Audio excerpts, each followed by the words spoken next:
My name is Dr. Brian Van Brunt, and I'm the Director of Behavior and Threat Management for Deep Prep Safety. I wanted to talk to you a little bit about some core concepts related to threat and threat assessment. The first concept here is understanding that there are really two major different kinds of threats that we're looking to differentiate in a threat assessment. The first kind of threat is what we call transient. And transient threats are ones that are made often as a reaction to a frustration, environmental stressor, or something that's going on for the student, for the individual at a workplace, for someone who's frustrated and angry. The distinction, and Dewey Cornell shares a lot of information and has some wonderful research in this space as well, and really talks about this distinction between what we call a transient threat and a more substantive threat. A transient threat is defined as one that does not have a lasting intent and lacks actionability or lethality in terms of the risk. Another way to put that in more simple language is a transient threat is one that is likely not to be carried out. This is often done in the heat of the moment. Someone's upset and frustrated. They make that threat. There's very little likelihood that they would continue and move forward with that threat.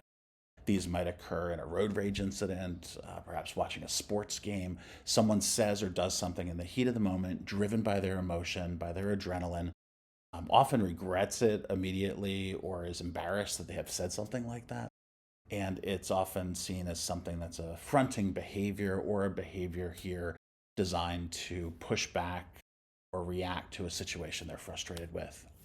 A substantive threat, which is different, has with it those two things that a transient threat does not: actionability and lethality, which are really fancy ways of saying this is a threat that is likely to be carried out. The person has the means, the motive, the opportunity, the ability to do this.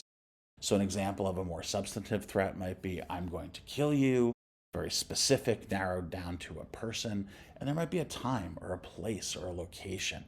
I often think of the board game Clue, right? Colonel Mustard with the lead pipe in the conservatory, Miss Peacock in the library with the revolver. I have to stop myself.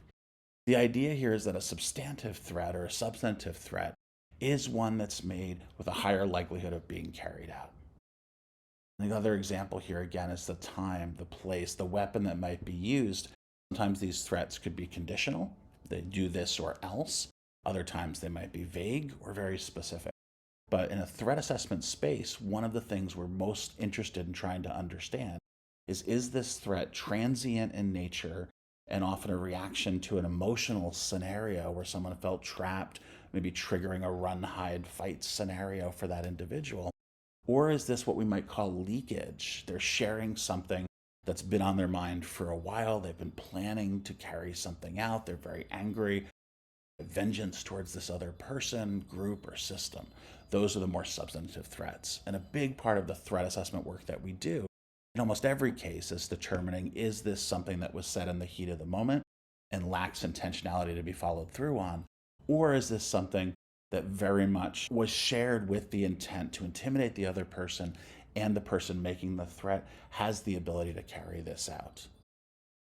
I hope this was a helpful quick take in the area of threat assessment.